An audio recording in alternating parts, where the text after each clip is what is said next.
제일 먼저 꼭 물어봐요. 정말 완독을 해본 사람, 실제로 평생 학교 다닐 때 교과서를 제외하고는 완독을 실제로 해서 마음속에 남은 책이 없어. 이게 우리 국민의 대부분. 저는 속독을 전혀 권하지 않습니다. 책 읽으면 졸리신 분들 반드시 눈동자를 이렇게 움직이면서 읽으시기 바랍니다. 근데 이 눈운동 독서를 하면요, 사람이 짧게 말씀드릴게요. 네.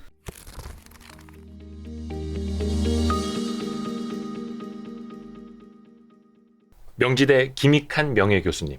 반갑습니다. 네, 반갑습니다. 제가 어떻게 우연히 네. 교수님 영상이 떠가지고 봤거든요. 그러니까 평소에 알고리즘에 감사해야 예. 되겠네.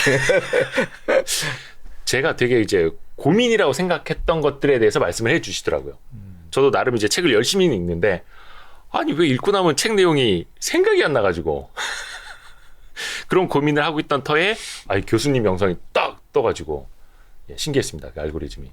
감사합니다. 그래서 오늘 어렵게 보셨습니다. 네. 너무 감사합니다. 약간 조금 기록에 관해서 네. 어떻게 하면 조금 더 효율적으로 독서를 하고 생활을 할 수 있을지를 좀 조언을 구하고자 하는데 교수님은 책 다 읽으시면 기억에 남으십니까? 이거 어려운 질문이네요. 저는 사실은요. 네. 책 한 권 통째로 외우는 방법 이런 거를 정말 많은 사람들에게 전수해드리고 싶어요. 그러니까 저는 책을 한 권 읽으면 통째로 5분이나 10분 내로 그 책에 대해서 얘기할 수 있는 그런 능력을 갖고 있어요. 근데 우와. 이거는 사실 우리가 몰라서 그렇지 네네네. 너무 대단치 않은 능력이에요. 이거는 예? 반복해서 하시면 당연히 우리 모두 할 수 있습니다. 아니 가끔 이제 뭐 그 명문대 막 뭐 1등, 2등으로 들어간 친구들이 책 한 권 뭐 몇 권을 통째로 외웠다. 아니면 사전 한 권을 씹어 먹었다. 이런 이야기들은 하는데 책 한 권을 통째로 외운다라는 게 특별한 능력이 아니라고요? 네. 결국은 이제 기록, 그러니까 메모하고 기록하고 그걸 되뇌이면서 말해보고 예. 하는 것을 어떻게 반복하느냐 속에 답이 숨어 있는데요. 네. 제가 차근차근 하나씩 말씀을 드리기로 하고요. 이거는 예. 사례들이 꽤 있어요. 그래요? 우리 지금 제 영상을 편집하고 있는 우리 UPD라고 계신데, 저 같이 오신 분. 맞아요. 저기서 지금 기다리고 계시죠? 그분이 간증하는 겁니까? 네, 간증이 가능하죠. 왜냐하면 그렇게 책을 많이 읽었던 분은 아니시고요. 네네네. 대학 졸업할 때까지 축구 선수셨어요. 프로 직전까지 가신. 그런데 지금은 한 달에 한 10권 정도, 예? 10권 맞죠? 한 달에 10권 정도의 책을 약간 읽어주시는. 그 종교 집단 느낌 나는데요? 농담이고요. 네, 그래서 하여튼 좀 차근차근 우리가 방법을 좀 서로 공유를 하고 그것을 적극적으로 좀 실행해 봤으면 좋겠어요. 와. 한국 사회가 스웨덴처럼 책을 좀 적극적으로 읽는 사회가 되면 너무 행복할 것 같아요. 그러니까 그 스웨덴 독서법 말씀하시는 거 그런데 네네네. 잠시 후에 그건 좀 여쭤볼게요. 우선은 이제 기록학자시잖아요. 네. 그럼 이제 기록에 대해서도 기록 자체적으로도 이제 연구를 많이 하셨을 텐데 당연히 기록을 많이 하면은 뭔가 메모리에 더 남기 때문에 하는 거겠죠. 네, 효율성을 그렇습니다. 높이는 걸 그렇습니다. 테고. 네. 여기서 이제 우문 먼저 드리는 겁니다, 여러분. 저를 욕하지 마십시오. 근데 그런 거 있지 않습니까? 오래전 메모나 오래전 다이어리를 다시 펼쳐보면 이게 내가 쓴 게 맞나 싶을 정도로 생각이 하나도 안 나는 거. 맞아요. 요거는 정상입니까? 안정상이죠. 정상이 아니에요? 네. 그러니까 사실 이 메모의 가장 기본적인 원리부터 우리가 좀 생각을 해봐야 되는데 네네. 이렇게 얘기를 우리가 나누다가 메모를 하지 않습니까? 그렇죠. 걔는 그 메모를 나중에 보기 위해서 메모를 한다고 생각하시는 게 패착이에요. 그러니까 우리가 메모를 하는 이유는 우리가 대화를 합니다. 그러면 이 대화가 이제 길게 이루어지긴 하는데 그 긴 대화가 일종의 맥락 같은 걸 갖지 않습니까? 예. 일종의 이야기 구조로 되어 있죠. 그러면 그 이야기가 무엇인지를 정확하게 이해하고 그 이야기를 대표하는 키워드가 요거 2개 단어 정도면 되겠네 하고 극단적인 요약을 해서 말하자면 대화의 과정에서 어떤 내용을 자기 내부에서 완전히 소화하고 이해하는 거. 요게 중요하거든요. 요 요약 과정. 그러니까 대화의 내용을 자기화해서 이해하고 그것을 극단적으로 요약하는 것을 위해서 메모를 하는 거예요. 다시 말해서 그 메모는 안 보려고 메모를 해야 되는 거죠. 어찌 보면. 그러니까 원래 목적은 요약에 있기 때문에. 다시 보려고 하는 게 메모가 아니라 그렇습니다. 아예 안 봐도 될 정도로 압축해서 요약하기 위한 게 메모다. 네, 자기화해서 압축하는 거. 이제 얘기가 좀 어렵게 들릴 수도 있는데요. 근데 어쨌든 중요한 거는 내가 지금 메모하고 막 기록해놔서 이건 나중에 봐야지 하고 생각함과 동시에 기억이 안 나게 돼 있어요. 그러니까 메모의 원래의 그 기능을 네. 사실은 상실한 상태에서 메모를 하시기 때문에 뭐 얘기 좀 길어질 수 있지만 간단하게 얘기하면 우리가 무엇인가를 메모하고 기록한다는 것이 원래 목적이 뭐였겠어요? 기억하기 위해서. 내 또 것으로 만들기 있지만 위해서. 예. 또 있지만 네. 우리가 이렇게 말로 하는 것을 말하자면 문서의 형태, 문자의 형태로 만들어서 네. 그것을 소통시키는 거거든요. 그렇죠. 그러니까 정확하게 자기 생각을 압축적으로 또 잘 이해할 수 있는 방식으로 쓰는 것이 기록의 원래 목적이었지 않습니까? 네네네. 그러니까 그 기록을 할 때는 남긴다기보다는 자기 마음이 고스란히 전달될 수 있도록 하는 게 기록의 원래 출발이죠. 따라서 우리가 우리 자신에게 메모한다는 것은 그것을 나중에 읽기 위해서가 아니라 자기 마음에 정확하게 이해된 것을 살짝 표출해두는 뭐 이런 정도로 생각하시는 게 아주 중요합니다. 어떻게 보면 나와의 소통을 위한. 맞습니다. 나랑 나와의 한번 더 소통을 대화하고. 위한 기록이란 나와의 소통을 위한 요약이다. 이렇게 정리해 두시면 좋을 것 같아요. 나와의 소통을 위한 요약. 저도 이제 항상 이제 대담을 할 때도 여기 네, 받아 네. 적고는 하거든요. 네. 그 예전에 이제 필드 기자 생활할 때 왜 기자 수첩이 세로로 생겨 있잖아요. 그게 딱 한 손으로 잡고 막 어떤 현장에서는 빨리 쓸 수 있게 이렇게 되어 있는데 대부분 기자들이 움직이면서도 쓰고 막 이러다 보니까 나중에 자기 글자를 못 알아봐요. 근데 그걸 다시 보기 위함이 아니라 빨리 압축해서 나와의 소통을 하고 내 것으로 만들기 위한 것.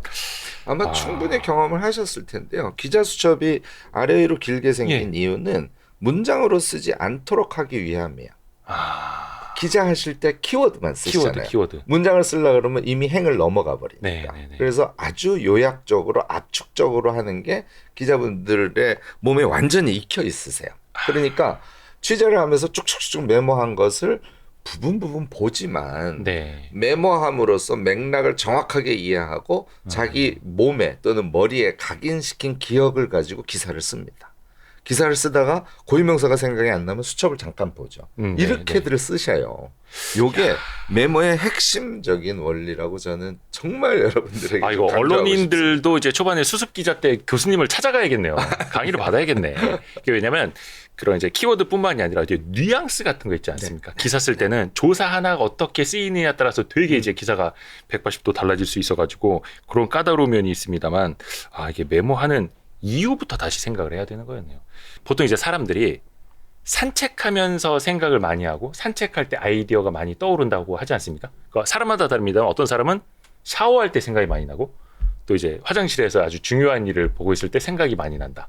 근데 그때 메모지라도 있으면 좋은데 없을 때는 어떻게 해야 됩니까? 요즘에 뭐 스마트폰 갖고 다니시는 분도 많으니까 좀 해결은 되겠지만 대체로 두 가지 방법이 있죠. 하나는 스마트폰을 갖고 계실 때는 스마트폰을 이용을 적극적으로 하시기를 전 권해요. 네. 스마트폰으로 빨리치기가 좀 불편하시기 때문에 아주 간단한 키워드만이라도 산책하다가 잠깐 남겨주고 화장실에서 잠깐 남겨주고 이렇게 하는 게 일단 권하고요. 네. 그것조차 어려울 때가 있어요. 물리적으로. 스마트폰을 들고 가기 어려운 환경일 수 있지 않습니까? 네네네네. 뭐 예를 들어서 사우나를 하고 있는데 기가 막힌 생각이 떠올랐어. 그쵸. 이거는 스마트폰에 말하자면 기억을 위해서 키워드를 넣는다고 보통 생각을 하는데 말하자면 생각을 응축시켜서 키워드 속에다가 자기 생각을 막 꼬깃꼬깃 집어넣는 이런 일종의 생각의 압축행위를 하는 거지 않습니까? 그거에 의해서 기억이 나는 거예요. 사실 핸드폰에다가 키워드를 넣고 나면 훨씬 더 기억이 잘 납니다. 왜냐하면 핸드폰에다는 많은 걸 쓸 수 없어서 아까 얘기한 요약 응축 작업을 하는 거거든요. 자, 똑같은 것을 이제 사우나에 앉아서 이게 기억이 안 날 수도 있는데 이게 되게 중요한 생각인데 이렇게 됐을 때는 그 키워드를 사진 찍어 두듯이 머릿속에 생각을 해두는 거예요. 한 번 하신 다음에 내가 사우나에서 생각한 게 3가지야. 요렇게는 기억을 해두셔야 돼요. 이게 몇 가지인가를 기억해 두는 것 이게 이제 말하자면 어떤 이미지를 연결지어서 사고하는 네. 거랑 같은 것인데 어쨌든 내가 사우나에서 두 가지 생각을 했어. 그러면 두 가지라고는 기억을 해두시고 두 가지의 핵심이 되는 키워드는 머릿속에 마치 사진 찍듯이 각인을 시켜놓고 사우나가 끝나고 책상에 앉았어요. 네. 사우나에서 내가 두 가지였지? 그럼 반드시 생각납니다.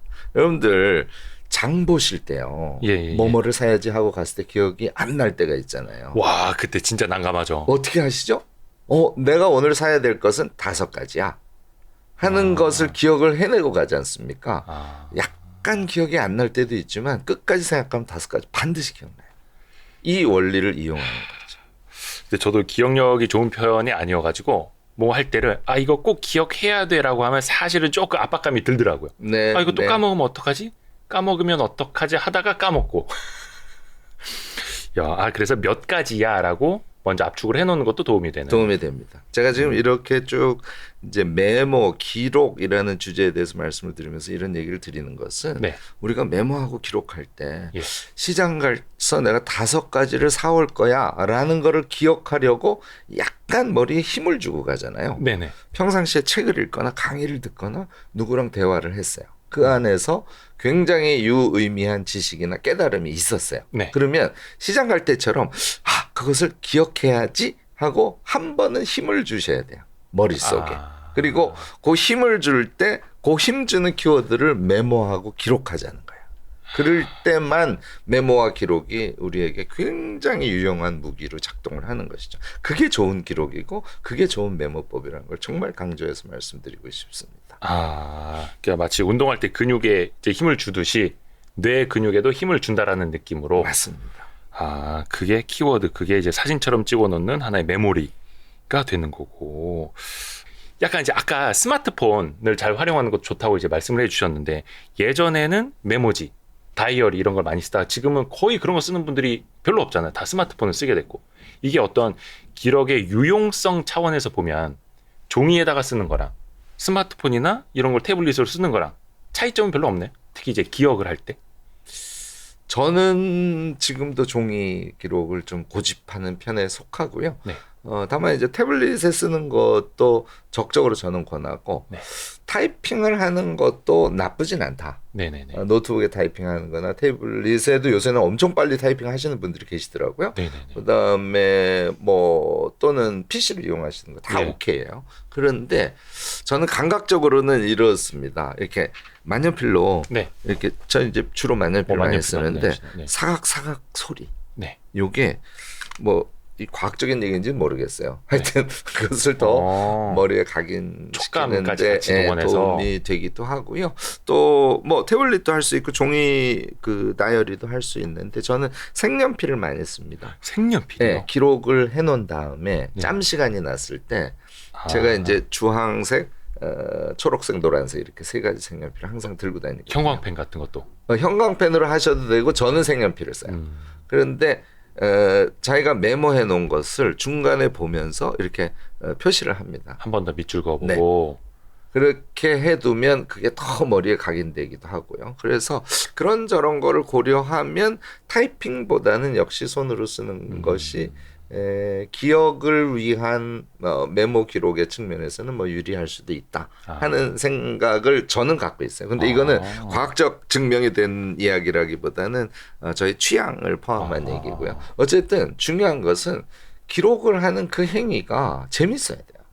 기록하는 행위 자체가 재밌어야 된다. 처음에 글씨를 쓰면 글씨를 나는 잘 못 써서 기록하는 게 좀 불편해 이러신 분들 있죠. 예. 제가 권하는 것은 보름만 하시잖아요. 글씨가 훨씬 좋아져요.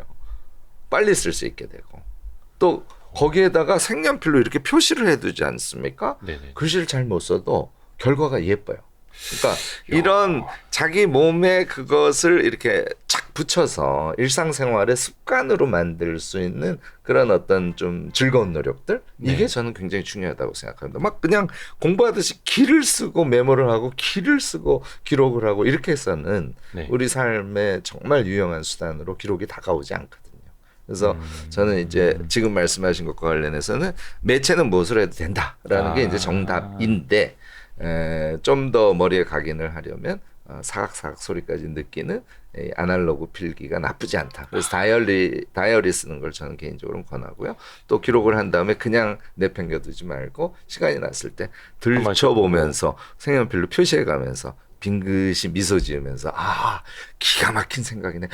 그 책을 읽었을 때 맞아. 저 내용은 너무 감동적이야. 이렇게 계속 반추하면서 지내시면 이런 걸 이제 우리가 생활을 하다 보면 소모적으로 산다는 느낌을 받을 때 있지 않습니까? 기록을 하고 생각하고 되뇌이고 하면 소모적인 삶이 아니라 끊임없이 누적되는 쌓여가는. 삶을 그런 느낌을 받을 수 있게 돼요. 이게 네. 제가 이제 기록형 인간이라는 용어를 쓰는데 예. 기록형 인간이 되시지 않습니까?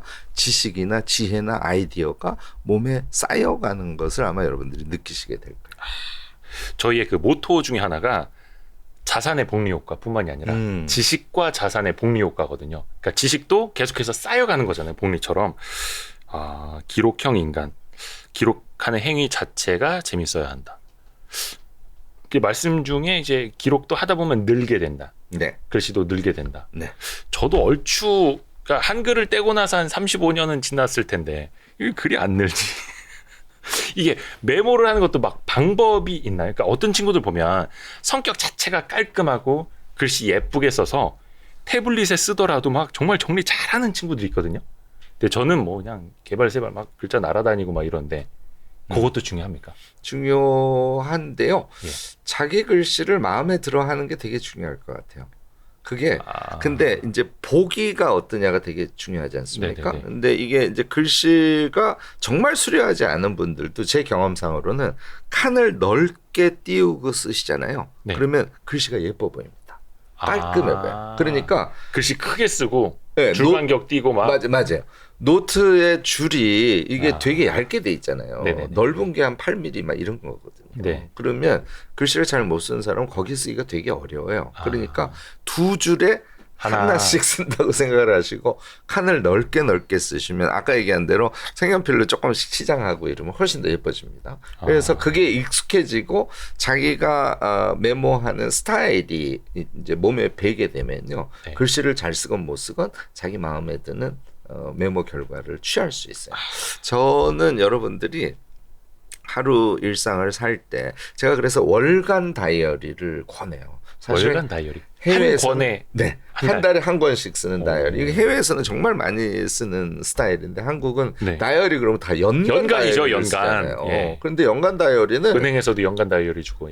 이제 회사에서 그 연간 다이어리를 좀 무슨 수첩처럼 같이 쓰는 경우를 제외하고는 여러분들 다 경험하시지 않으세요?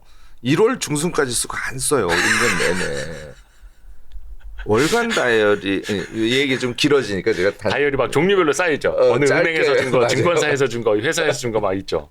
제가 월간 다이어리를 강조하는 거는요. 네. 월간 다이어리 형식이 하루의 일정 뭐 등등을 플래너 쪽이죠. 네네네. 그거를 쓰고 그 다음 쪽에 반드시 메모지가 저는 4쪽 이상씩 들어가 있는 그런 다이어리를 권합니다. 그러니까 하루 시작할 때 플래너 쓰고 뭐 그다음에 일기처럼 하루가 끝난 다음에 뭐 메모 또 하시고 또 무슨 평가도 하시고 뭐 이런 분들이 계실 텐데 네. 그게 이제 한쪽 면으로 이루어져 있고 그다음 면부터는 4쪽이나 6쪽 정도씩 메모지가 붙어 있고 그다음 날은 또 이제 플래너가 붙어 있고 이렇게 되면 하루에 4쪽이나 6쪽 메모를 꼭 하게 될 거 아닙니까? 이 강제가요. 사실은 기록형 인간을 만드는 데는 결정적이에요. 그래서 저는 그걸 권하는데 자 하루에 4쪽이나 6쪽으로 메모를 일주일 했다고 가정을 해보자고요. 네. 어떻게 이 펜으로 쓰는 게 익숙해지지 않을 수 있겠어요. 제가 말씀드린 대로 칸을 넓게 하고 거기다 색연필 표시까지 해서 일주일을 해본다고 가정을 해보세요. 저는 서서히 자기가 메모한 결과가 마음에 드는 그런 상태를 경험하실 수 있게 된다고 봐요. 요 재미가 네. 우리에게 기록 습관을 붙여줍니다. 어... 저는 이런 걸 좀 우리 시청자 여러분들께 정말 적극적으로 좀 권해서 모두가 기록하는 삶, 그래서 지식이 누적되는 삶. 그래서 나도 굉장히 현명하고 지적으로 풍요로운 사람이야. 이런 좀 자신감을 갖고 사는 이런 삶을 우리 모두 같이 좀 영위했으면 하는 욕심을 제가 갖고 있어요. 이것도 재미를 붙이는. 물론입니다. 좋습니다. 캘린더 일정하고 중간에 메모. 같이 이제 섞여 있는 것들 그 말씀해 주셨는데 혹시 그 종이 다이어리뿐만이 아니라 요즘에는 이제 구글 캘린더 같은 걸로 일정도 이런데 막 이렇게 동기화해서들 많이 쓰잖아요. 네. 너무너무 좋죠. 좋은 거예요? 괜찮아요? 네. 그러니까 네. 그 캘린더 기능하고 메모 기능을 네. 믹스해서 네. 자기 태블릿에서 잘 활용할 수 있도록 하면 종이하고 비슷한 효과를 낼 수 있으니까 제가 어쨌든 강조하는 것은 여러분들 하루에 4쪽 이상 꼭 메모해 보시기 바랍니다. 책 읽으면 메모하시고요. 네네. 오늘 네네. 우리 지금 대담하는 거 들으시면 메모하면서 들으시고요. 또 강의 들으시면 메모하시고요. 친구랑 만나서 대화해도 메모하시고요. 무엇인가를 하려고 하는데 내가 구상을 해야 돼. 구상 메모하시고 내가 무슨 일을 했어. 일 메모하시고.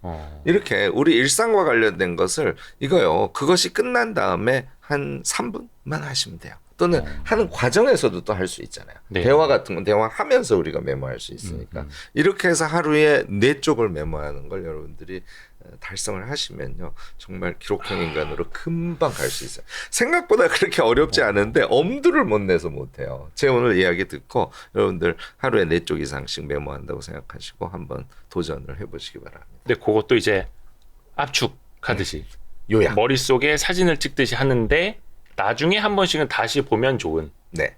그런 식으로. 그 얘기도 잠깐 드릴까요? 네네. 제 개인적인 습관은 네. 식사 전이 좋더라고요. 그러니까 점심을 먹으러 이제 가야 돼요. 11시 한 반쯤 됐어요. 네네. 그러면 오전에 뭔가를 하다가 조금 정리하고 싶은 마음이 저는 좀 생기는 편이에요. 그러니까 식사하러 가기 전에 네. 오전에 그러면 뭔가 아침 오전에 한 것들이 있을 거 아니에요. 아침에 네네. 심지어는 플래너를 썼을 거고 네. 걔를 이렇게 들쩍들쩍 봐요. 열심히 보면 안 돼요. 이렇게 들쩍들쩍 보면서 열심히 보면 안 되나요? 그냥 생각을 좀 이렇게 상기해 보는 수준으로 이렇게 네네네네. 봅니다. 맞아 그랬지. 그때 그 사람하고 그 얘기죠. 그건 정말 의미 있었어. 이제 이런 느낌이에요. 그러면 정말요. 이거 한두 번 해보면 입가에 미소가 싹 생깁니다. 그러니까 일종의 우리 잡벅이라고 그러잖아요. 네네네. 자기가 한 메모를 보면서 지나간 걸 생각하면 생각나고. 그때 내가 되게 잘했어.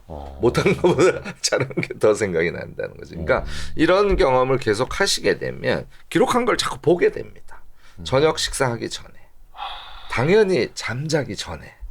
우리 자기 전에 일기 쓰시죠? 일기 쓸 때도 제가 지금 얘기한 것처럼 기록한 거를 계속 되뇌어 보고 일기를 쓴다면 일기 쓸 게 너무 많아져요.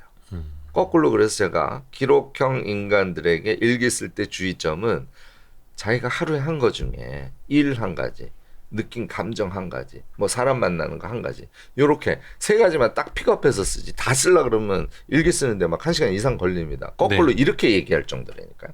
기록형 인간은 쓸 일기의 양도 많아서 하루에 가장 엑기스가 되는 것만 일기를 써야 되는 이런 상황에조차 여러분들이 부딪히게 된다고 저는 이 기록의 중요성과 관련해서 강조해서 말씀드릴 때 이런 소개를 드린답니다. 일종의 이제 루틴이 좀 필요하다라는 건데 그것도 많이 쓴다고 좋은 거는 아닐 테고. 네. 압축을 해서 일이며 일, 감정이면 감정, 사람에 관한 건 사람에 관한 거 이런 식으로만 남기듯이. 네. 그리고 저는요 그거를 나열이 하나에다 쓰니까 책 읽는 거 썼다가 사람 만난 거 썼다가 이게 이제 여러 가지 내용이 뭐 언뜻 생각하면 뒤죽박죽 들어간다고 생각할 거 아니에요. 그래서 저는 표식을 해둬요. 표식이요? 일은 네모. 책 읽은 건 동그라미. 뭐 구상 메모는 별표. 이렇게 자기식으로 표식을 한 5가지 정도 정하시면 뭐 말머리 요런데 그렇습니다. 말머리 표시처럼 메모에다가 저는 이제 손으로 하니까 표시를 해놓고 쭉 하면 하나의 다이어리에다가 여러 내용의 메모 기록을 남기더라도 불안감이 덜해져요. 나중에 볼 때 훨씬 수월해집니다.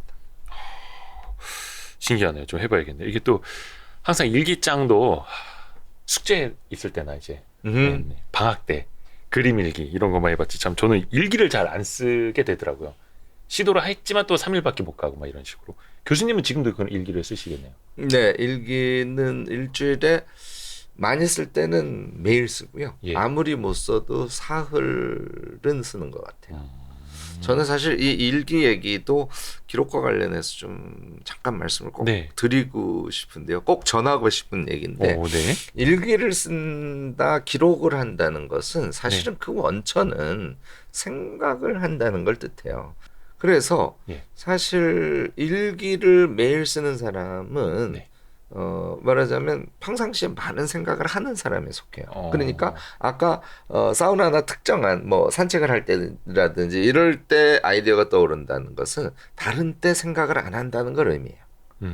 다른 때 생각을 하면 생각을 집중적으로 할 때 아이디어가 더 떠올라야 정상이죠. 그러니까 오히려 생각을 안 한다고 생각하는 그 시점에 아이디어가 더 떠오른다는 것은 평상시에 생각을 안 한다는 걸 의미합니다. 우리가 우리를 잘 관찰해 보면요. 네.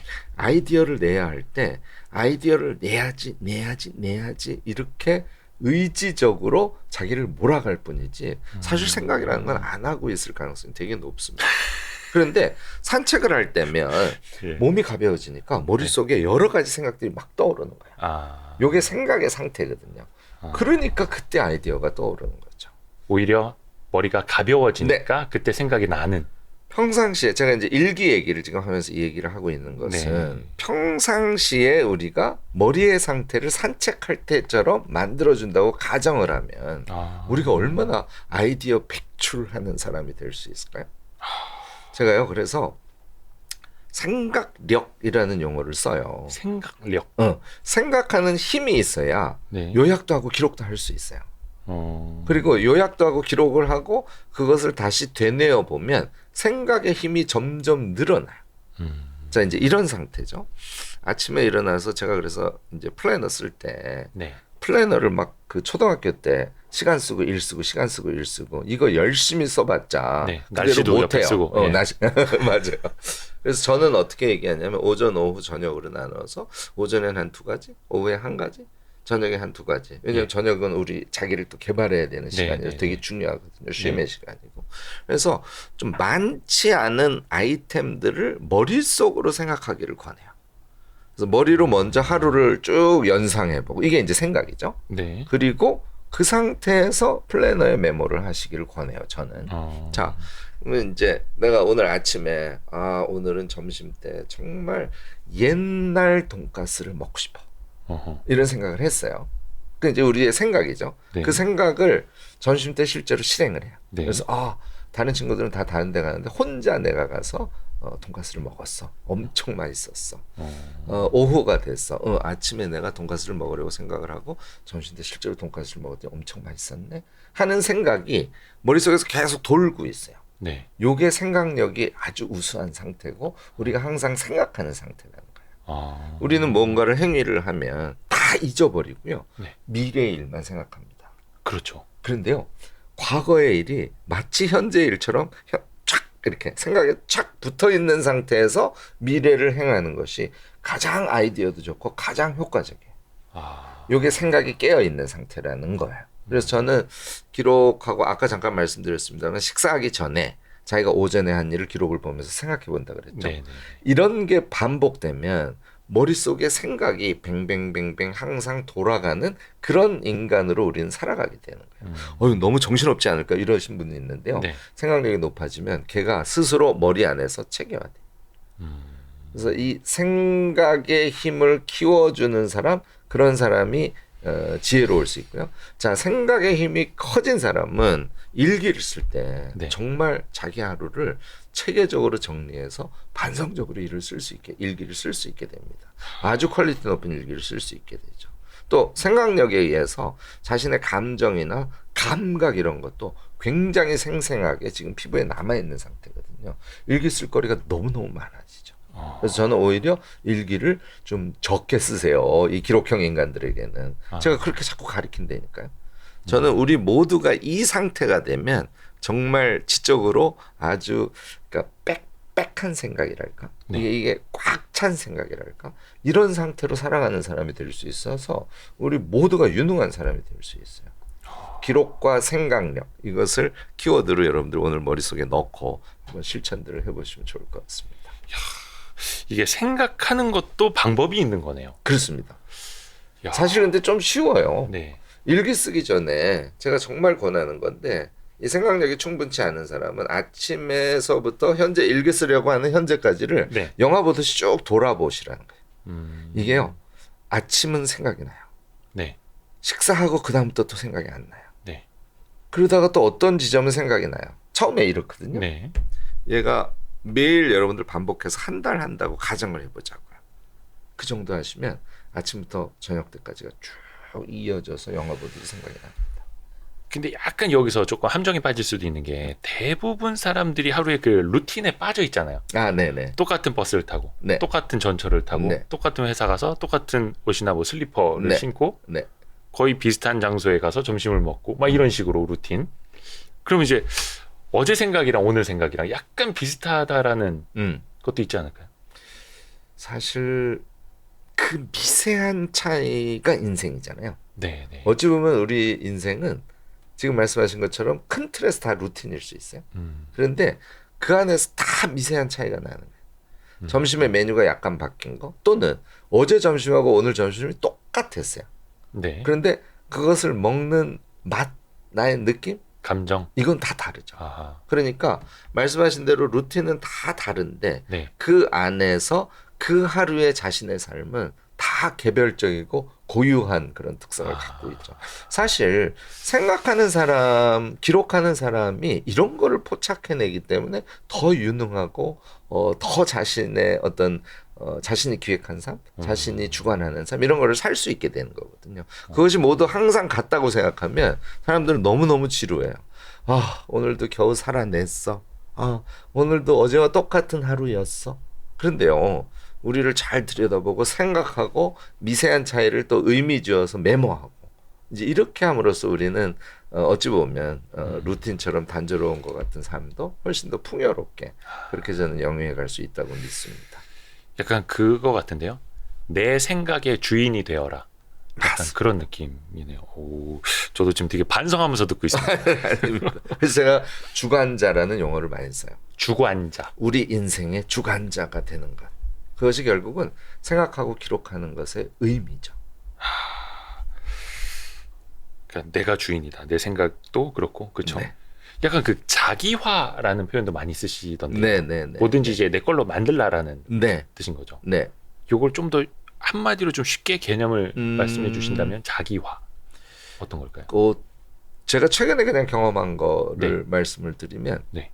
이제 소설책을 우리가 어린 나이부터 많이 보잖아요. 예. 뭐 이방인, 네. 뭐 데미안 이런 거 우리 다 기억하고 완독을 하신 분들도 되게 많을 거예요. 네. 그런데 어릴 때 읽은 거하고 대학 때 읽은 거하고 그다음에 성인이 돼서 읽은 거하고 저는 이제 최근에 유튜브 하느라고 네네. 데미안도 그렇고 이방인도 그렇고 나이가 60이 넘어서 다시 읽었어요. 네. 우리 다 경험하시죠?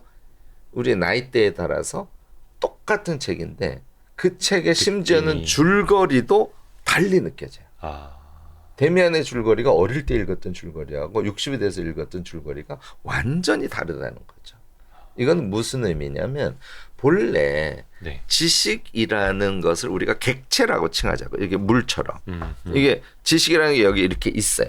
그러면 얘가 내 안으로 들어올 때 이 물체대로 들어오는 게 아니죠. 물도 마시면 우리 몸속에 소화되듯이. 네네네. 그래서 똑같은 책, 똑같은 지식도 우리의 그 상태에 따라서 그러니까 그 스토리가 내 안에 들어와서 나와 융화돼서 그 융화된 모양으로만 자기에게 남는 거거든요. 그러니까 모든 것은 자기화일 수밖에 없어요. 어떤 분은요. 책에 객관적으로 이렇게 쓰여져 있는데 이거를 김 교수님 얘기처럼 자꾸 자기화하게 되면 왜곡해서 책을 해석하는 거 아닙니까? 이런 말씀을 하시는 분들이 계세요. 네. 들어보면 논리적으로는 그럴싸하죠. 네. 저는 그냥 적극적으로 얘기합니다. 왜곡해서 읽으세요. 차라리. 네. 그것이 자기에게 의미 있으면 데미안이나 이방인처럼 나이 들어서 다시 접해요. 사실 뭐 문학책이나 이것도 다 받아들이는 사람에 따라서 내용도 다르고 결론도 다를 수는 있는 거잖아요. 맞습니다. 예, 예. 그래서 그러니까 막 평론이라는 것도 있고 막. 예. 결국은 어찌 보면 그 이제 뭐 용어가 조금 전문적으로 가나요? 네. 주관이죠, 말 그대로. 네, 네. 이 주관의 합이 유일한 객관이에요. 그게 사회적으로 모였을 때 그것이 객관이 되는 것이고요. 그 객관의 세계라고 그것이 이제 보편타당하다 뭐 이런 얘기죠. 그 네. 보편타당한 것을 우리가 그게 보편타당하구나 하고 인지하는 것이 자신의 주관적인 생각을 어떤 방향으로 가져가는데 도움이 되긴 하지만 소위 그 보편타당한 것만이 진실이라고 할 수는 없습니다.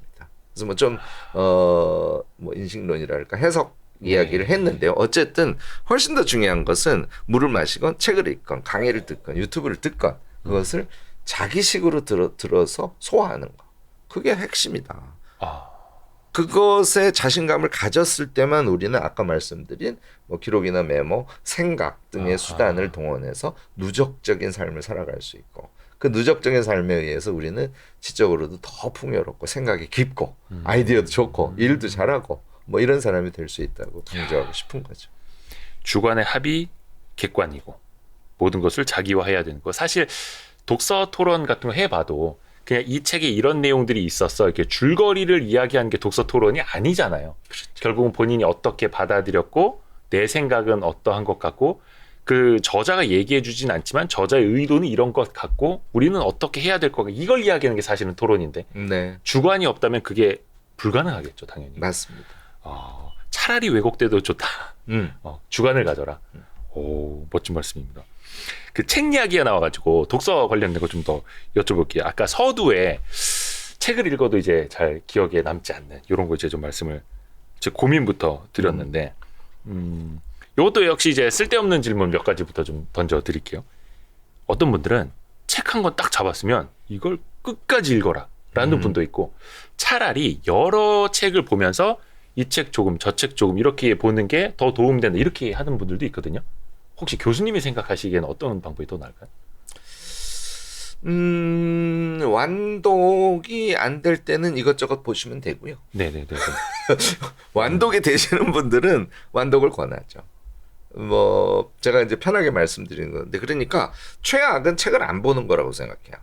그래서 책을 한 권을 다 읽는 게 너무 버거워. 그러면 이 책 저 책 보셔도 좋습니다. 근데 제일 좋은 건 완독이에요. 근데 이 완독을 하려면요. 네. 저희가 완독 경험을 반드시 해야 됩니다. 근데 이 한국 사회가 고등학교 아이들한테 무슨 예를 들어서 사피엔스 이런 거를 읽으라 그래요. 뭐 논술 준비해야 되고 뭐 언어 영역 준비해야 되고. 사피엔스 읽을 수 없습니다. 그래서 요컨대 우리 수준에 맞는 책을 읽어야 되거든요. 네. 지식이라는 거는 현재 자기가 갖고 있는 지식의 현 수준에 약간의 새로움이 더해졌을 때 그것이 수용 가능한 지식이 되는 거지 않습니까? 그래서 책을 완독할 때는 일단 도서관에 가셔가지고요. 뭐 예를 들어서 내가 습관에 대한 책을 지금부터 보고 싶어. 그러면 도서관 가시면 습관에 대한 책을 한 권 찾으면 그 주변에 습관책이 다 모여 있거든요. 이제 주제 분류 KDC라고 그래서 주제 분류를 해놓고 있으니까 거기서 이렇게 끄집어내서 보는 거예요. 이 책 너무 쉬워. 이것도 엄청 쉽네. 쉬운 책을 한 5권만 뽑아와 보시기 바랍니다. 그렇게 해서 그 5권을 책상에 놓고 보세요. 그리고 그 중에서도 너무 쉬운 거. 그거 한 권만 빌려가서 집에서 보세요. 그러면 완독을 쉽게 할 수 있게 됩니다. 그러니까 이 완독을 하는 경험을 하지 않으면 아까 질문하신 것처럼 이 책 저 책 볼까? 한 권을 완독을 할까에 대해서 고민을 하게 되는 거예요. 완독의 경험이 붙으면 무조건 완독을 하게 돼 있습니다. 왜냐하면요. 요 얘기를 꼭 해야 될 것 같은데 우리가 책을 읽는 이유를 사람들이 잘 몰라요. 그러니까 책을 읽는 이유? 네. 아니 책 말고도 지식을 주는 게 너무 많잖아요. 예. 백과사전 보셔도 지식이 있고요. 우리 유튜브 들으셔도 지식이 있고. 근데 왜 힘든 그 책을 애써 읽으려고 노력을 하냐는 그렇죠. 시간도 오래 걸리고. 시간도 오래 걸리고. 이거는요. 인간이 그러니까 말하자면 긴 서사, 짧은 서사, 이야기죠.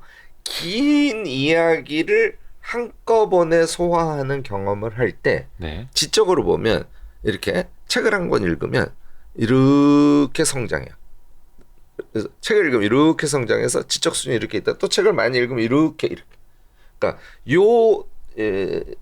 말하자면 단계를 초월하는 성장을 하는 것은 그러니까 긴 서사, 긴 이야기를 소화 가능할 때만 이루어져요. 그래서요, 우리가 애써서 책을 한 권 읽는 거는요, 책 한 권은 이제 이야기가 많이 들어있잖아요. 그것도 논리나 또는 어떤 플롯 같은 어떤 이야기의 흐름이죠. 그런 것들이 하나의 덩어리로 이렇게 말하자면 잘 조화되어 있는 그런 지식 덩어리잖아요. 네. 사이즈가 큰. 네. 얘를 한꺼번에 읽고 한꺼번에 소화하는 경험을 하기 위해서 독서를 하는 거예요.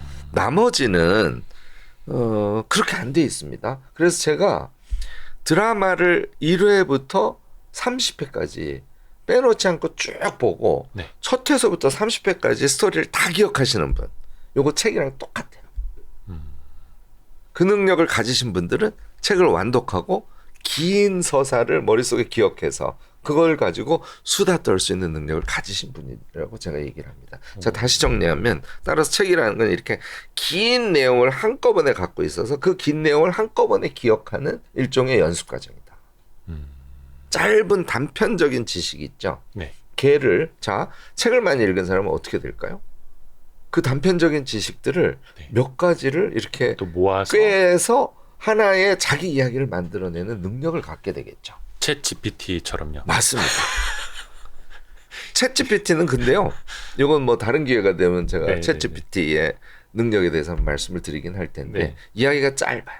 아, 그러니까 뭔가를 질문했을 때 챗 GPT가 만약에 한 권의 분량을 한 권의 책의 수준으로 정리해낼 수 있으면 그거는 대단한 진보고 앞으로 그런 시대가 올 거예요. 그런데 우리 인간도요. 챗 GPT는 딱 물어보면 기가 막힌 답을 뭐 A4 한 장의 수준으로는 기가 막히게 답하는 거예요. 인간이 갖고 있는 능력은 궁극의 능력은 책 한 권의 수준의 지식을 쏟아낼 수 있는 게 인간의 궁극의 능력입니다.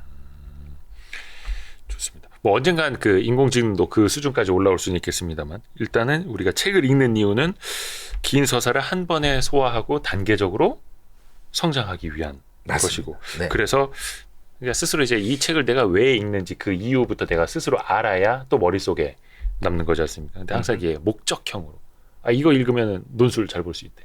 이거 읽으면 언어 영역에 나올 수 있대. 그러니까 지금 보면 데미안 이런 기억 하나도 안 나거든요. 맞아요. 아하.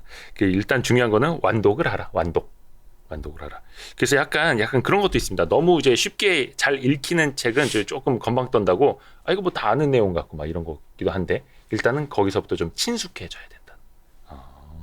완독을 한 책은요. 네. 이 책은 누가 쓴 제목이 무엇인데 처음에 이런 문제 제기를 해서 이런 내용을 담은 다음에 여기서 정말 중요한 지식으로 이런 걸 우리에게 제기하고 이 책에는 큰 틀에서는 이런 결론을 내리고 있어 라고 5분 정도나 길게는 10분 정도로 이야기할 수 있도록 읽으시길 권해요. 아무리 쉬운 책도 아까도 말씀드렸듯이 그 안에 긴 이야기를 담고 있거든요. 네. 그 이야기를 스스로 머리로 재현해내고 그것을 말로 표현하거나 글로 쓸 수 있는 능력을 갖추셔야 그래야 지적으로 풍요로운 사람이 될 수 있고 그거는 우리 모두가 가능한 일이에요. 아하. 좋습니다. 또 이제 궁금한 게 있는데요. 속독법이라는 게 있지 않습니까? 제가 예전에 세상에 이런 일이에서 봤는데 진짜로 책을 이렇게 넘기면서 보는 거예요. 근데 그게 다 기억에 남는데 물론 이제 대한민국에 뭐 몇 명 없는 그런 능력이겠지만 그게 가능합니까? 속독법이라는 게? 가능하죠. 근데 그냥 읽는 것뿐만이 아니라 그게 머릿속에 또 남는다라는 것도 다른 이야기잖아요. 그렇긴 한데 하여튼 그 능력을 모두 갖춘 사람은 당연히 가능한 것이 첫 번째 조건은 눈의 능력이에요. 우리도 알지만 눈의 능력이 그러니까 예를 들어서 이런 글 같으면 여기 한 글자 한 글자만 볼 수 있냐면 눈의 능력을 키우지 않습니까? 적어도 한 2행 내지 3행 정도는 한꺼번에 사진 보듯이 퍽 볼 수 있어요. 그러니까 그분은 한쪽을 보면 여기에 핵심 키워드가 몇 개인지가 눈에 퍽 들어오는 사람이에요. 심지어는 걔를 축축축축 넘겨도 걔가 들어온다는 거예요. 그게 첫 번째 능력이에요. 눈의 능력이죠. 눈의 능력은 극단적으로 발전시키면 저는 거기까지 간다고 생각합니다. 이게 눈의 능력이기도 하고 뇌 인지 능력. 제가 참 결론을 미리 말씀드려야 되는데요. 그거는 별 의미가 없다는 게 제 결론이에요. 그러나 인간의 능력은 그것을 가능하게 한다는 얘기를 하고 싶은 거죠. 자, 축축 봤어요. 그래서 눈에 들어왔어요. 첫 번째 능력. 두 번째 능력은 그 다음부터는 추정 능력이에요. 그러니까 무슨 얘기냐면 그 키워드들이 쪽 단위로 쭉 연결될 거 아니에요. 그러면 이 사람은 이런 뜻으로 이런 서사를 썼을 거야. 라고 자기가 머리로 그리는 거예요. 미리. 그렇죠. 그러니까 책에 쓰여진 대로 보는 건 아니에요. 그런데 책에 쓰여진 키워드들만 쭉 파악을 한 상태에서 자기식으로 서사를 짜는 거죠, 스스로. 걔가 책이 이야기하는 서사에 비교적 가깝다는 걸 뜻합니다. 그게 이제 두 번째 능력. 네. 세 번째는 걔를 기억하고 말하는 능력이겠죠. 이 세 가지를 가진 사람은 책 한 권을 뭐 10분으로는 어렵다고 보고요. 한 30분 정도면 읽고 그것을 요약해서 말할 수 있다고 저는 봐요. 근데 이거는 네. 우리하고는 완전히 다른 사람들이잖아요. 약간 그는 조금 뭔가 뇌의 능력이 조금 더 출중한 거 대단한 아닙니까? 사람들이죠. 예. 그런데 우리가 무슨 인생을 예. 전투하듯이 사는 게 아니지 않습니까? 어디 속독법 대회 나갈 거 아니니까. 그러니까 우리가 지식을 얻는다는 것은 네. 자신을 풍요롭게 만드는 그 기쁨을 위해서 네네. 또는 내가 풍요로운 지식을 가진 상태에서 그것을 다른 사람에게 이렇게 알려주면서 이 가르쳐주는 기쁨이 또 크거든요. 이게 이제 결국은 공동체 감각인데요. 그런 것을 위해서 우리가 책을 읽는 건데 저는 사실은요. 제가 이제 친구책이라고 칭하는 게 있고 공부책이라고 칭하는 게 있어요. 그래서 네. 친구처럼 읽는 책 대체로 소설이거나 수필이거나 그렇죠. 네. 그다음에 이제 공부책 이런 거는 뭐 예를 들어서 메타버스 뭐 이런 걸 네. 공부책이라고 하는 네, 거 아니에요. 네. 제가 전공하는 뭐 기록과 관련해서 무슨 아카이브학 개론 뭐 네. 이런 것도 공부책이겠죠. 네. 그런데 요 친구책은요 빨리 안 읽어요. 왜냐하면 그 친구랑 계속 대화를 해야 되니까. 하루에 막 20쪽만 읽습니다.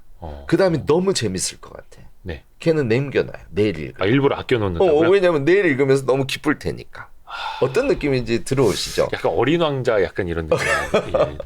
사실 책은 저는 그렇게 읽는 거라고 생각해요. 왜냐하면 책은 저자와의 대화거든요. 예. 그러니까 대화를 빨리 해서 그 저자가 갖고 있는 지식을 내가 마치 뭐 몇 억을 주고 사는 것처럼 말이죠. 네. 한 방에 해서 내가 그걸 가질까 이렇게 할 이유가 없는 거죠. 공부책은 사실은 조금 집중적으로 해야 돼요. 네. 그리고 필요에 따라서는 속도감을 갖고 해야 될 수도 있지만 친구책을 그렇게 우리가 읽을 이유가 전혀 없지 않습니까? 그래서 저는 속독을 전혀 권하지 않습니다. 저 스스로가 속독을 하지 않는 사람이고요. 공부할 때도 속독을 하지 않습니다. 그런데 저는 대체로 컨디션이 좋은 날이고 너무 어렵지 않은 책은 제가 이제 45분 정도 읽고 15분 쉬고 하거든요. 네. 그런데 45분 읽으면 아무리 천천히 읽어도 50쪽, 보통 한 80쪽 정도 읽어요. 네네네. 그러면 300쪽짜리 책이라고 치고 네. 제가 1시간에 60쪽 읽었다고 치면 네. 6, 5, 30. 5시간이면 저는 책 한 권을 읽거든요. 네. 한국 사회에 5시간에 책 한 권을 읽어 제치는 사람, 저처럼 더군다나 45분 읽고 15분 쉬고 이렇게 네. 해서 5번 읽으면 책 한 권을 읽는 사람 네. 많지 않아요. 그러니까 속독을 하지 않아도 책은 여러분들이 생각하는 것보다 훨씬 빨리 읽을 수 있다는 얘기를 제가 꼭 드리고 싶은데, 예를 하려면 이 얘기는 뭐 길게 할 수밖에 없어서 제가 네. 제목만 말씀을 드리는데, 네네네. 저는 눈운동 독서라 그래서 눈동자를 행의 왼쪽 끝에서 오른쪽까지 이렇게 일부러 더 움직이는 거예요? 눈동자를 움직이면서 저는 봅니다.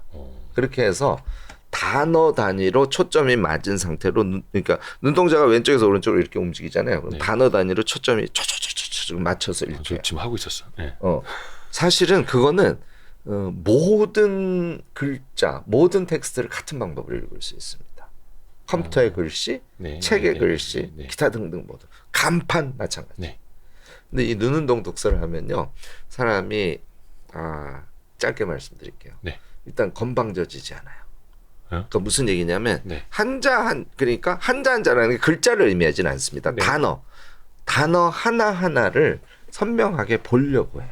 거기다가 대체로 이렇게 한번 연습을 해보시면 아는데 네. 2초 이상이 걸리면 지루해져요, 눈동자가.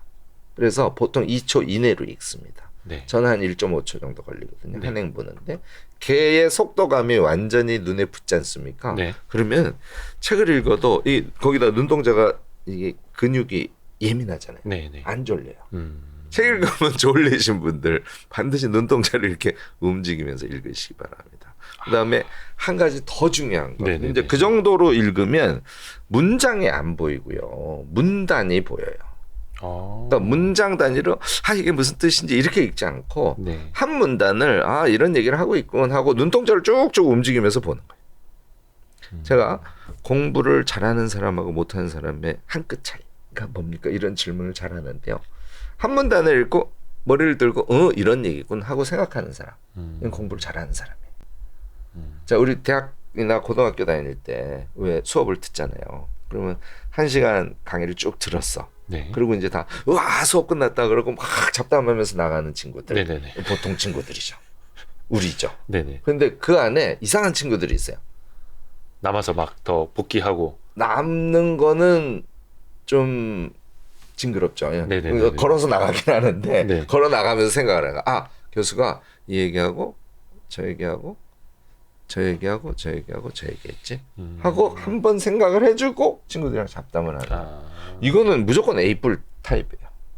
그래서 결국은 우리가 무엇인가를 받아들이고 또는 독서를 하면서 무엇인가를 읽고 그것을 한번 생각해보는 사람하고 생각해보지 않는 사람. 그렇죠. 이게 이제 공부를 잘하는 사람과 잘 못하는 사람의 한 끗 차이다라고 제가 주로 설명을 해요. 그러니까 자, 눈동자를 움직이면서 읽었어요. 한 문단을 읽고 이런 얘기였지. 두 문단을 읽고 이런 얘기였지. 사실은 책을 펴면 두 쪽이 같이 보이잖아요. 네. 네. 그러면 대체로 한 2개 내지 3가지의 얘기가 들어있어요. 네. 그러니까 2문단, 3문단 정도의 하나의 이야기가 있고 그러면 두 쪽을 읽고 저는 그렇게 해요. 이렇게 책을 촥 펴면 여기서부터 쭉 눈동자를 움직이면서 봅니다. 네. 두 쪽을 다 읽은 다음에 이 얘기하고 그 얘기하고 그 얘기했고 그다음에 넘겨. 이렇게 읽으면 허공을 보면서 한번 되새김질하는 거예요. 그렇습니다. 되새김질. 그렇습니다. 이렇게 독서를 하는데 어떻게 그 내용이 머릿속에 안 남겠어요? 제가 이거 용어가 있어요. 그래서 눈운동 독서하고요. 네네네. 생각 독서법이라고 해요. 여러분들은 눈운동 독서 꼭 하시고요. 책을 읽으면서 중간중간 생각을 해주시는 이 생각 독서법을 하시면 정말 속독하지 않아도 책을 엄청 빨리 보실 수 있고 빨리 본 상태에서도 그 내용이 상당히 오래 기억에 남는 그런 독서를 하실 수 있게 됩니다. 저희가 그 책 관련 콘텐츠를 꽤 자주 하는데 요 중요한 걸 빼놓고 할 뻔했네요. 눈운동 독서법, 생각 독서법. 네, 맞습니다. 그죠. 그냥 책만 많이 읽는다고 다 좋은 건 아니고. 제가 거기다 기록학자잖아요. 네네네. 뭔가 한 개 더 있을 것 같지 않습니까? 첫 번째 눈동자를 움직여라. 두 번째 한 번 더 생각하라. 세 번째 기록하라. 맞습니다. 그래서 제가 그거를 메모 독서법이라고 얘기해요. 사실 뭐 기록 독서법이나 메모 독서법이나 같은 것인데 기록 독서법 그러면 좀 무거울 것 같아서 제가 메모 독서법이라고 하는데요. 되게 심플합니다. 예를 들어서 책 하나가 5개 챕터로 돼 있어요. 5개 장으로 돼 있어요. 네. 1장, 2장, 3장, 4장, 5장 이렇게 돼 있다고 치죠. 네. 그러면 한 개 장을 읽으세요. 한 개 장이 예를 들어서 60페이지야. 네. 60쪽을 쭉 읽으시면 중간에 계속 생각 독서법으로 읽으셨을 거 아니에요. 네. 그러면 잔상으로 남아있는 거를 중심으로 해서 한 개의 장을 읽으면 메모를 시작하는 거야. 기억에 의거해서. 네. 여러분들한테 메모 독서법을 하라 그러면 책을 샅샅이 보면서 책을 거의 베끼듯이 메모를 하시는 빠뜨리지 분들이 않았나. 많아요. 여기서 제일 중요한 단어 뭐지? 그런데 어차피 기억 안 납니다. 어느 정도로 기억이 안 나면요. 제가 독서 모임을 꽤 많이 하거든요. 네. 근데 저랑 같이 독서 모임을 하고 엄청 유명한 책이에요. 네. 그런데 독서 모임을 하고 심지어는 그분이 발표까지 했어요. 독후 감상록. 네. 독서 모임이 끝난 그 다음 날 어느 서가에 그 책이 있었다는 걸 발견하는 거죠. 자기가 그 책을 읽고 자기 집에 그 책이 있는지조차 기억을 못하고 제가 독서 모임을 하겠다고 하니까 그 책을 다시 주문해서 사서 발표까지 하신 저 그런 적 있어요. 있죠. 같은 책을 주문을 했는데 우리 집에 있었어. 모두 있습니다. 이거는. 우와 소름. 이거는 왜 있냐면요. 네. 많은 양을 기억할 수 있다고 욕심을 내서 아무것도 기억을 못하기 때문에 심지어는 저자의 이름과 책 제목까지 기억을 못 해버리는 거예요. 그래서 책을 한 권 읽을 때 그것이 정말 자기 것이 돼서 기억에 남도록 하시려면 적게 기억해야지라고 결심하셔야 돼요. 적게 기억해야지. 네. 제가 분량을 아예 정해드릴게요. 가정을 하는 거예요. 네. 이제 책 한 권이 6개의 장으로 돼 있어. 1장, 2장, 3장, 4장, 5장, 6장. 네. 예. 자, 그러면 한 개 장을 종이 노트에다가 우리가 요약을 한다고 칩시다. 키워드 요약만 하는 거예요. 그러면 한 개 장이 일단 반 페이지가 넘어가면 안 돼요. 네. 자, 그러면 6개 장을 했으면 몇 쪽이 될까요? 3쪽. 네네네네. 3쪽을 메모를 해뒀어요. 그러니까 여러분 종이 한 장이 아닙니다. 책 챕터 한 장, 1장, 2장, 3장. 60쪽을 내가 메모하는 거로는 반 쪽을 메모하라. 반 페이지로 압축하라. 네. 그러면 3페이지로 압축을 해놓은 게 남을 거 아니에요. 네. 걔를 이제 예를 들어서 아래 한글에다가 더 압축해서 요약을 한다고 쳐보세요. 네. 그러면 A4 한 장이나 한 장 반, 길어야 A4 두 장. 책 한 권을 요약할 수 있겠죠. 걔를 외워서 말할 수 있겠어요, 없겠어요? 제가요, 그 요약한 거를 보고 2번 보면서 발표 연습을 해보라 그래요. 네. 10분으로. 10분보다 길어지면 재미없으니까 10분 안에 끊으라고 합니다. 그다음에 내가 이제 요걸 보고 2번 발표했어요. 네? 그리고 얘를 덮고 이제는 이러고 보면서 얘기해. 그때 막 대화를 하듯이. 실패한 케이스를 제가 본 적이 없습니다. 그 정도로 우리는 기억력에 있어서 서사에 강한 거예요. 책 하나라는 게 논리가 됐건 이야기가 됐건 이렇게 흐름을 갖고 있잖아요. 그걸 요약을 해놨고 그걸 보고 쭉 이야기를 한 상태에서 그 흐름을 가지고 이야기를 자신 있게 재미있게 하기 시작하면 누구나 다 할 수 있어요. 그래서 제가 책 한 권을 통째로 외우는 것이 우리 모두 가능하다는 얘기를 반복적으로 하는 거예요. 그 통째로 외운다는 게 어떤 뭐 동사, 뭐 조사 하나 다 토시 하나 틀리지 않고 외우는 게 아니라 그 맥락을 내가 이해하고 내 머릿속에서 내가 끄집어내서 대화할 수 있는. 그렇습니다. 그걸 이제 책을 통째로 외운다라고 받아들이면 되는 그런 거죠. 그런데 어떻게 독서 모임을 새로 한다고 예. 과거에 샀던 책을 또 사실 수 있겠어요? 당연히 기억에 남습니다. 책은 여러분들 꼭 이렇게 읽으셔야 돼요. 그런데 자, 메모 독서를 하는 이유는 따라서 6개 챕터로 된 300쪽 되는 책을 내가 종이로 메모할 때 3장 정도로 3쪽 정도로 네. 메모할 수 있도록 하는 것을 전제로 한 메모 독서법이에요. 그리고 걔를 가능하면 아래 한글에 이렇게 넣도록 제가 독서 모임이나 책 읽기 강좌 같은 걸 하면 그렇게 가르치는데요. 이유는 이제 아래 한글에 넣으면 그다음부터 자기 생각이 들어가요. 여기서 이렇게 타이핑을 치면서 논리적으로 이렇게 가는데 여기 좀 부족한데 그럼 자기 얘기를 넣기도 하고 다 한 다음에 양이 좀 많아졌어. 그러면 지우기가 쉽잖아요. 중간중간 퍽퍽 지우면서 자기가 설명하기 편안한 그런 일종의 발표문 같이 만드는 거죠. 문장 쓰시면 안 됩니다. 키워드로만 쓰셔야 돼요. 또 하다 보면 또 욕심이 생겨가지고 막 문장 자꾸 쓰죠. 다 이제 긁어오는데 문장 쓰시면 안 돼요.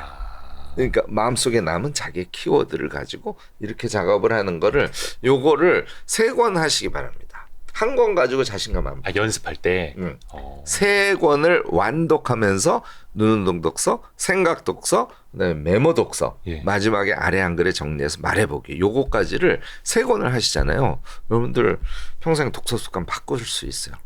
요거 정말 제가 꼭 여러분들께 부탁합니다. 이거 연습하셔서 그래야 우리가 책 읽는 게 재밌어지고 유용해지니까 더 재밌어지잖아요. 그렇죠. 사실은 남으라고 내 것으로 만들기 위해서 하는 건데 읽고 나서 생각 안 난다고 또 거기서 짜증나고 막 스트레스 받고 아우 책 읽는 거 그래 거봐 재미없어 남는 것도 없어 이게 아니라 행복한 독서. 진짜 행복해지겠네. 사실 저는 약간 그런 것도 느끼거든요. 예를 들어 그렇게 막 이렇게 요약 정리를 하다가 한 150페이지에 나와 있는 이야기인데 이야기하다 보니까 이 저자가 또 뒷부분에 반복되거나 조금 더 부연을 할 수도 있잖아. 그럼 이건 한 370페이지에 또 있는 내용이야. 요거를 제가 나름대로 이게 편집을 한번 해보면서 책을 압축했을 때 약간 뿌듯하더라고요. 그렇죠. 그리고 요 구다리만 모아서 이제 어디 가서 이렇게 써먹고. 네네 맞습니다. 그렇게 또 재미를 느끼면 되네요. 국민운동처럼 꼭 하고 싶어요. 아니 이미 교수님이 되게 뭐라 해야 되나 많이 거의 캠페인화 되었다고 그럴까요? 유튜브를 통해서 좋은 역할 많이 해주고 계십니다. 진짜로. 고맙습니다. 왜냐면 저도 거기서 이제 탄복을 했으니까요. 죄송해요. 제가 한 가지 더 그래도 부탁 말씀해도 될까요? 죄송한 게 아니라 감사한 거죠. 저희가. 정말 별거는 아닌데요. 이 눈운동 독서할 때 한 2달 걸려요. 그러니까 하루에 3시간 하루에 3시간 연습해가지고 일주일 하면 나는 마스터 될까? 이거 안 됩니다. 그러니까 매일 10분씩 하셔야 돼요. 10분 이상 해봤자 큰 소용이 없습니다. 그래서 10분씩만 해서 한 달 하면 눈동자가 이제 안정이 되고요. 네.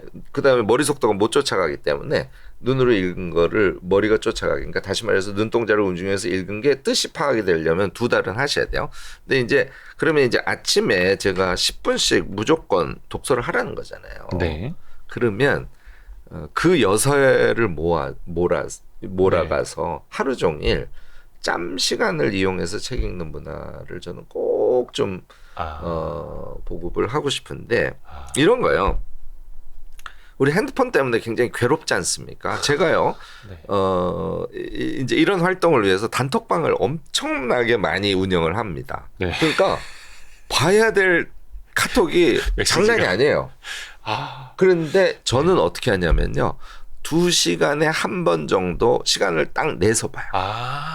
그래서 굉장히 빠른 속도로 보고요. 답해야 될 거 답하고. 그런데 그렇게 많은 단톡방을 운영하면서도 제가 대응이 가능합니다. 2시간에 한 15분 정도씩 시간을 내서 합니다. 책상에 앉아서 저는 핸드폰으로 거의 안 해요. PC로 합니다. 그래야 속도가 빨라질 수 있고요. 이야. 네. 그래서 이제 그렇게 하면 여러분들이 뭘 하실 수 있냐면 핸드폰을 전화용으로 주로 쓰는 습관을 기를 수 있게 돼요. 그러니까 핸드폰의 노예가 되는 게 아니라 그렇습니다. 내가 진짜 도구로서 활용할 수 있는. 네. 그래서 핸드폰을 진동으로 안 해놓고 예. 소리 나게 해놓고 네. 가방에 넣어요. 네. 그러면 손이 자유로워지지 않습니까? 네. 거기에다가 어. 책을 들고 싶은 거죠. 약간 미친 사람 소리 처음에 들으실 수 있는데요. 네. 엘리베이터 누르고 네. 손에 든 책을 끄집어내서 서서 봅니다. 엘리베이터를 탔어요. 내가 11층에 가. 네네네. 엘리베이터 안에서 봐요. 네. 미쳤다 그럴 수 있죠. 오. 요즘 그런데요. 그런 사람 보기 힘들지 진짜. 힘들죠. 요즘 전철에서도 책 보는 사람은 거의 없죠. 거의 외계인처럼 보여요. 네. 근데요. 제가 이제 제 제자들도 있고 제 두 아들한테도 물어봤는데 네네네. 좀 미친 것처럼 보이지 않을까? 그랬더니 너무 멋있어 보인대요. 그렇죠. 요즘에 멋있죠. 멋있어 보인답니다. 예. 그러니까 여러분들 저는 그거 좀 꼭 손에 책 들고 다니기 핸드폰 대신. 그러면 짬 시간에 읽게 되거든요. 자, 이제 성과를 제가 말씀드려야 되는데 네. 아까도 말씀드렸듯이 2초에 한 행을 읽는다고 칠게요. 네. 이게 늦은 거죠. 뭐 늦어도 상관없어요. 예. 2초에 한 행을 읽으면 그러면 책이 보통 22줄 많아야 25줄이에요. 네. 그러면 20줄로 치고 2초로 치면 40초. 다시 말해서 책을 한쪽을 읽는데 1분이 안 걸려요. 많이 잡아서 1분 걸린다고 네, 치겠습니다. 네, 중간에 네. 쉬어준다고 하고. 네. 자, 짬 시간에 5분을 책을 봤어. 네. 몇 쪽? 5쪽을 읽으세요. 5분이라는 시간 정말 짧잖아요. 네. 전철을 타고 다니면서 내가 지금 20분을 가야 돼. 근데 5분 2번 읽고 중간에 핸드폰을 봤다고 치자. 네네네. 전철에서 10쪽을 읽으세요. 아침에 책을 손에 들고 다니면서 읽지 않습니까? 그러면 요 짬 시간만 이용해도 최소 30쪽을 읽으세요. 많이 읽는 사람은 6, 70쪽을 읽습니다. 짬 시간으로만이에요. 막 책상에 앉아서 30분, 1시간씩 책을 읽는 건 하지 않는 겁니다. 자, 그런데 짬 시간 이용해서 여러분들이 책을 손에 들고 다니면서 하루에 30쪽을 읽었다고 치면 300쪽짜리 책을 열흘에 보잖아요. 그러면 한 달에 몇 권? 최소한 2권에서 3권의 책을 읽으시게 돼요. 저는 평생 책을 한 권도 완독한 적이 없습니다. 이거요. 네. 제가 도서관에서 이 독서와 관련된 강연 요청을 받아서 주로 지방은 제가 적극적으로 갑니다. 지방 네. 분들이 이런 강연을 들을 혜택에서 좀 멀어져 계시기 때문에 좋은 일 제가 많이 하시네요. 가면요. 네. 제일 먼저 꼭 물어봐요. 책을 한독을 정말 완독을 해본 적이 없다. 해본 사람.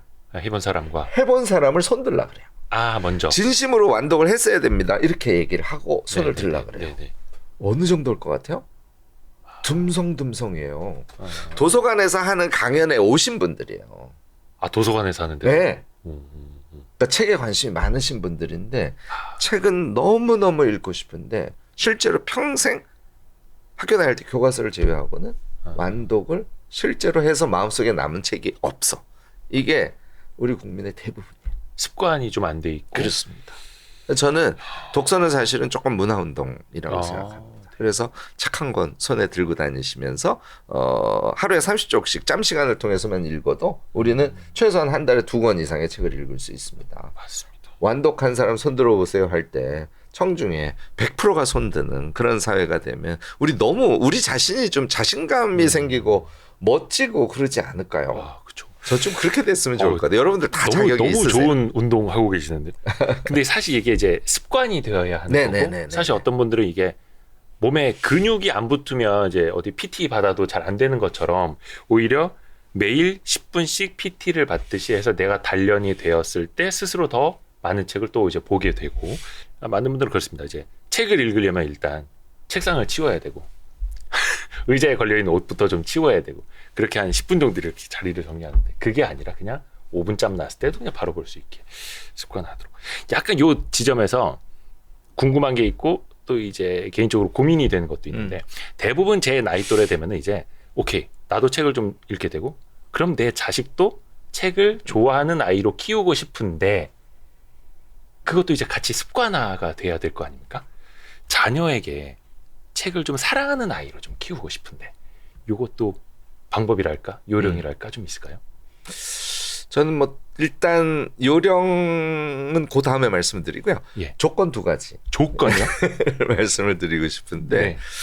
우리 뭐 정미숙 작가 얘기를 안 할 수가 없어요. 오. 그 김천의 감천 칼국수집 사장님이시고 예. 40대 때 너무 심하게 우울증이 오셔가지고 그렇지 않겠어요? 매일 노동해서 칼국수 팔고 이래서 그쵸, 집안 그쵸. 식구들 이제 먹여 살리고 네. 하다가, 근데 이분이 독서를 통해서 우울증을 치유하신. 극복하셨습니다. 오.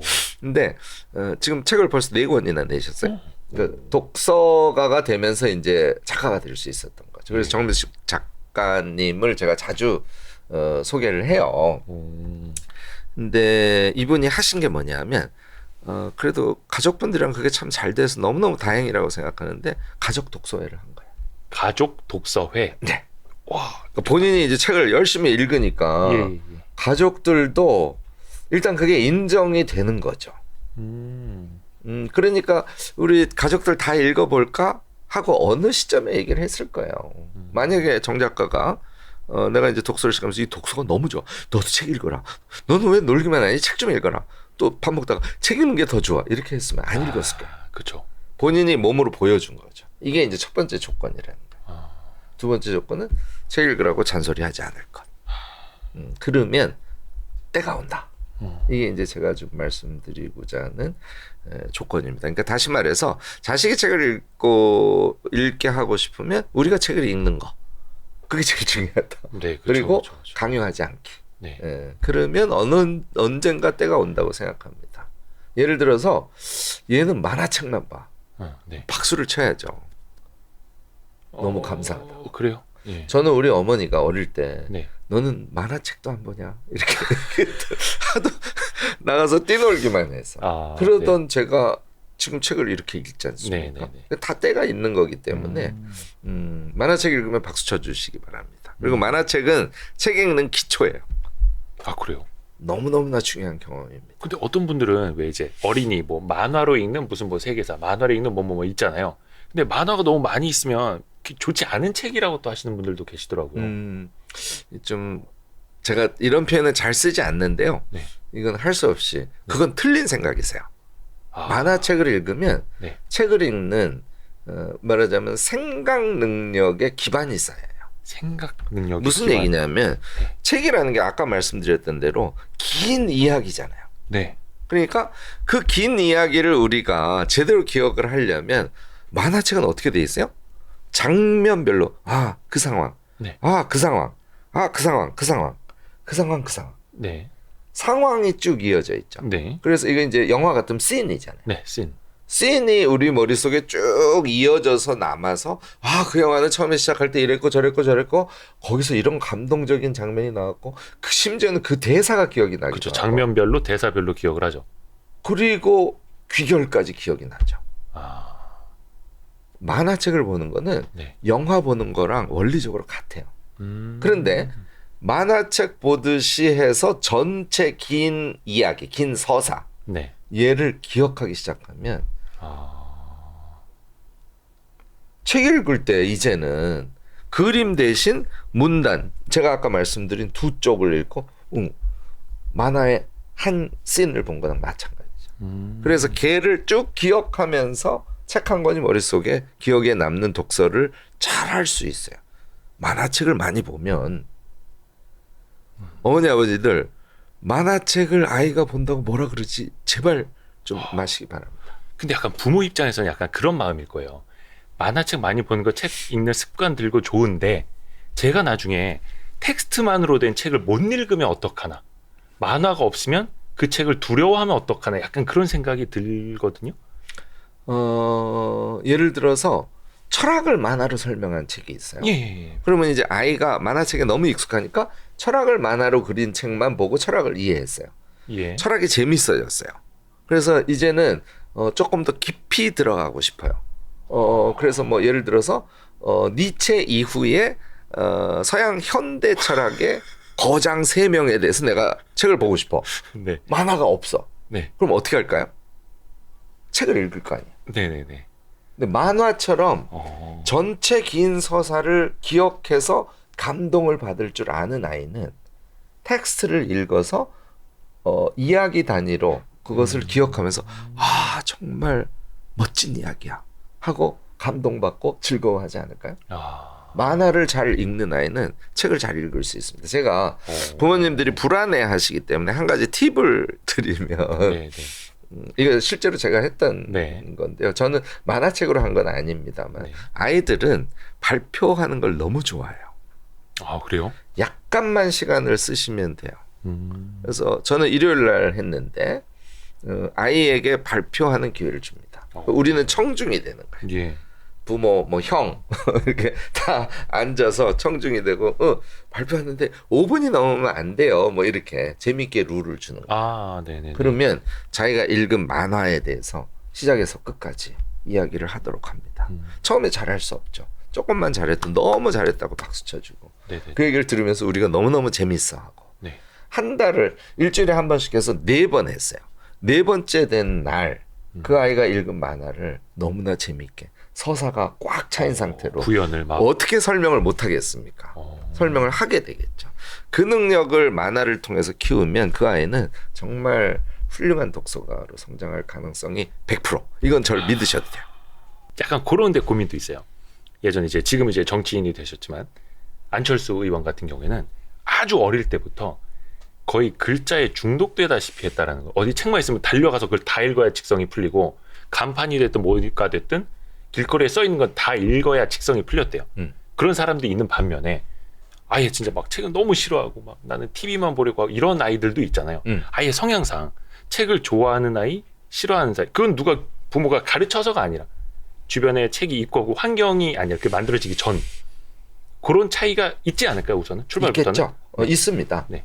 그 유형 사람의 스타일이 당연히 개성에 따라서 다 다르기 때문에요. 네. 그러니까 안철수 현 의원 같은 경우에는 텍스트로 시작을 했겠죠. 네. 근데 텍스트로 시작했다고 나중에 영화 한 편 안 보셨을까요? 나중에 유튜브 지금 안 보고 계실까요?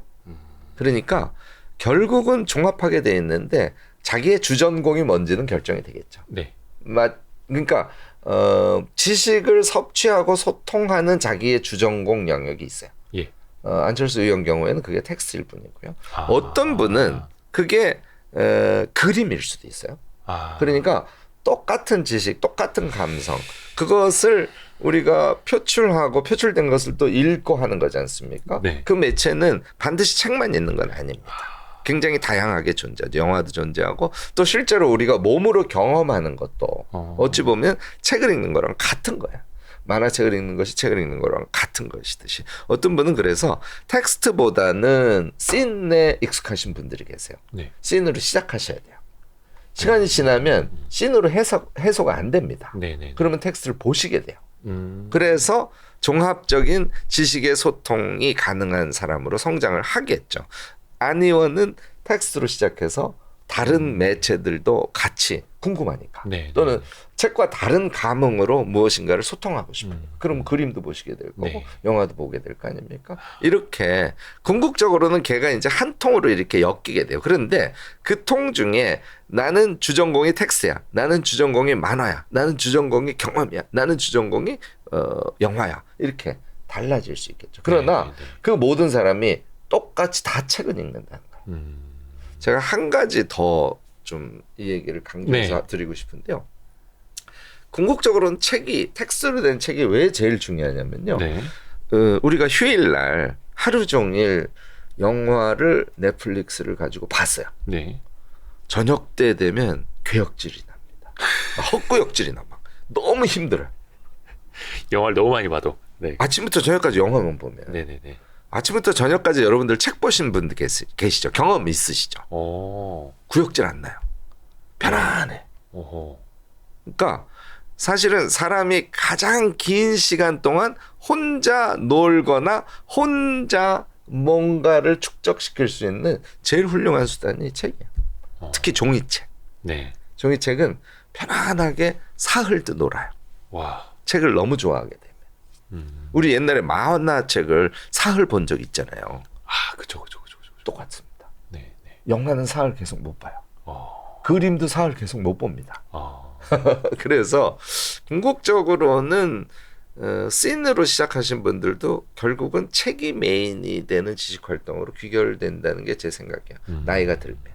젊은 시절에는 너무 나는 책을 안 읽는 것 같아 하고 너무 이렇게 고뇌하시진 마시고요. 다만 완독하고 한 달에 책 2권, 안 되면 1권. 이거는 읽는 사람이 되시면 씬을 중심으로 해서 지식 활동을 하시게 돼도 균형적인 그런 삶을 살 수 있으니까 너무 걱정 안 하셔도 되리라고 봅니다. 와. 뭔가 이제 머릿속에 확 정리가 됐습니다. 아, 고맙습니다. 맑아지는 다행이다. 기분입니다.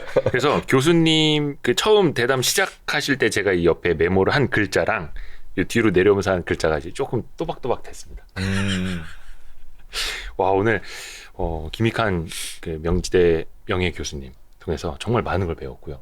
사실 오늘 교수님이 조금 컨디션이 좋지 않으신데도 불구하고 이렇게 또 열정적으로 말씀을 해주셔가지고 교수님이 이제 이루시려는 뜻하신 또 많은 사람들에게 어떤 좋은 걸 가르쳐 주시려는 그 열정도 많이 보였습니다. 고맙습니다. 너무 감사합니다. 네, 또 기회가 한 번 감사합니다. 더 또 모시도록 하겠습니다. 네, 너무 고맙습니다. 네, 감사합니다.